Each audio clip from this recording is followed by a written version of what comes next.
من الشيطان الرجيم بسم الله الرحمن الرحيم الحمد لله رب العالمين والصلاة والسلام على سيدنا محمد مصطفى وعلى آله وأصحابه أجمعين رب اشرح لي صدري ويسر لي أمري واحلل عقدة من لساني يفقهوا قولي ثم ما بعد السلام عليكم ورحمة الله وبركاته құрметті жамағат қауымы. Алла субханала тағала бүгінгі ұстаған оразаларымызды, ниеттерімізді Алла тағала қабыл еткен болсын. Алыстан жақыннан келген қадамдарымызды Алла тағала сауаппен жазған болсын иншалла. Біздер өткен дәрісімізде мойнымызда болған ертең Алланың алдында сұралатын 40 парыз жайында дәріс бастаған болатынбыз. 40 парыздың 7-еуі иман мәселесінде еді. 5 парыз исламда, 12 парыз намазымызда. Бүгінгі дәрісіміз иншалла сол 40 парыздың 4-еуі дәретте болады. Алла Тағала Құран кәрімде «Иза қумтум иля ссолати фағсилу вужухакум». Намаз оқитын болсаңыздар, онда беттеріңді жуыңдар. Ва айдиякум илал марафиқ, қолдарында тірсекпен қосып жуыңдар. Ва амсаху бируусакум, бастарыңа масих тартыңдар. Ва аржулакум илал каъбайн, аяқтарыңды тобықпен қосып жуыңдар деп Алла Тағаланың осы Маида сүресінде Алланың бұйрығын көріп тұрмыз. Осы 40 парыздың 4 парызы құрметті бауырлар дәретте екен. Бұл дәрет алу кешегі намаздың 12 парыздың бірі, сыртқы шарттың бірі, ол дәретті болу намаздың парыздың бірі еді. Және сонымен бірге дәреттің өзі 4 парыз құрап жатыр. Осы бұл тазалық, құрметті бауырлар, жалпы адамдардың ішіндегі ең таза жүретін адамдар ол намаз қаншылар екен. Намаз оқыған адам ең таза адам. Неге? Себебі пайғамбар саллаллаху алейхи сүннеті бойынша дәретіңіз бола тұра, намаздың уақыт кірген кезде дәреттің үстіне дәрет алу, ол мұстахаб амал болады. Мен осындай күніне жоқ дегенде 5 мәрте, 4 мәрте дәрет алып жүрген адамдардың ғұламалар айтып жатыр, денсаулығы да өте жақсы кепілдік беріледі. Себебі ол тазалық иманнан. Осы дәрет мәселесі, құрметті бауырлар, бұл намаздың бір парызы екен. Дәрет мәселесі. Бірақ кейде соны естіп жатамыз, көріп те жүрміз. Дәрет алып тұратты, аяқ жууға келген кезде аяқын жумайтын бауырлар көріп тұрмын. Құрметті бауырлар, бұл аяқты жуу Құдайдың бұйрығы. Аржулакум илал каъбайн, аяғыңды жуу, тобықпен қосып жуу деген бұл Алланың бұйрығы. Бұл дәрет жайында пайғамбар саллаллаху алейхи хадисі бар. Ал-вуду мифтахус сола. Біліңіздер, дәрет ол намаздың кілті. Дәретің жоқ па, намазың жоқ деп отыр пайғамбар. Ас-сола мифтахул жанна. Намаз ол жәннеттің кілті дейді. Бәрі бір-біріне қатысты дүниелер. Дәретің аяғыңды жумадың ба, сен дәретің жоқ. Міне осы аяқты жуу мәселесінде, құрметті бауырлар, бірде адамзаттың асыл тажы пайғамбарымыз саллаллаху алейхи вассалам дәрет алып тұрғанда бір сахабасы келіп, асығыс дәрет алады.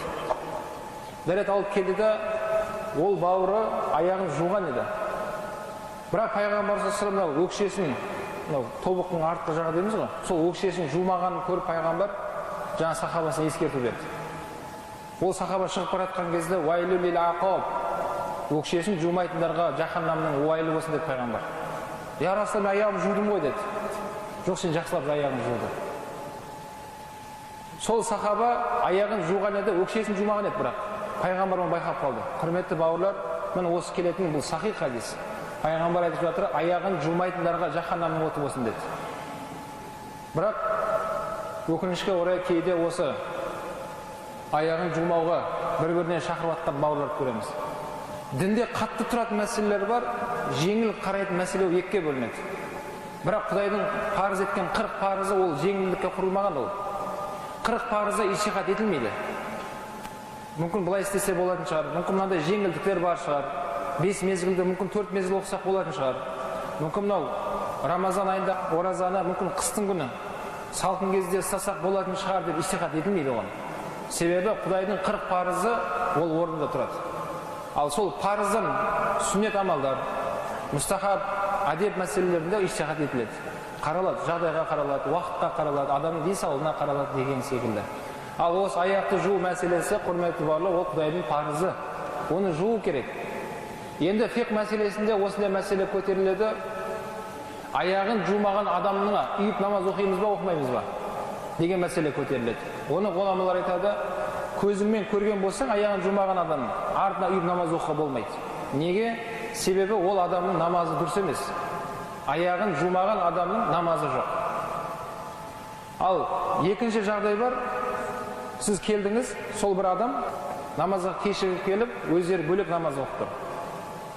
Енді соған үйіп намаз оқимын ба десеңіз, ғұламалар үйіп намаз оқимыз. Неге? Біз көзімізбен көрген жоқпыз. Бүгін аяғын жуды ма, жумады ма білмейміз.